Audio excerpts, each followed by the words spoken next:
صوفی وہ ہے جو نہ خود کسی کی قید میں ہو اور نہ کوئی اس کی قید میں۔ مرید وہ ہے جو اللہ عز و جل کے ذکر کے مقابلہ میں 18,000 عالم کو بھی قبول نہ کرے۔ علم نور خدا ہے، اس کا حصول آسان ہو یا مشکل، ہر صورت حاصل کرو۔ خود کو کسی کامل کے سپرد کر دے تاکہ تیری زندگی میں انقلاب برپا ہو۔ دل آئینہ دوست ہے، اس کو جتنا صاف رکھو گے اتنا مزہ دے گا۔ دنیا کی سب سے نایاب شے معرفت الہی ہے۔ اپنے نفس کو مشغول رکھو قبل اس کے کہ وہ تمہیں مشغول رکھے۔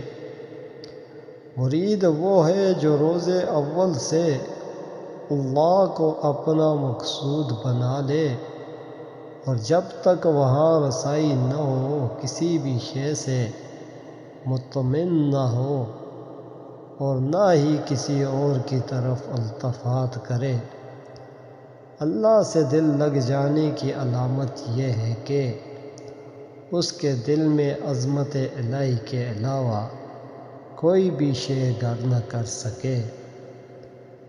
جب ساری دنیا تیری خدمت کے لیے آمادہ ہو تو تم اس چیز کے حصول کی کوشش کرو جس کا ایک ذرہ دونوں جہانوں کے وزن سے بھی زیادہ وزنی ہو۔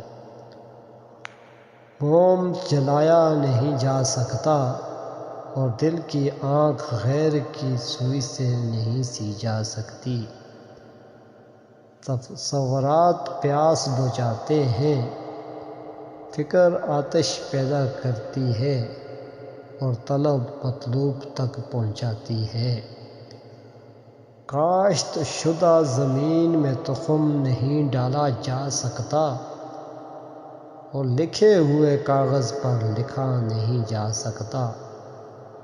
راہ توحید ایک دریائے محیط ہے، جو شخص اس میں گر جاتا ہے وہ عالم غیرت میں ڈوب جاتا ہے۔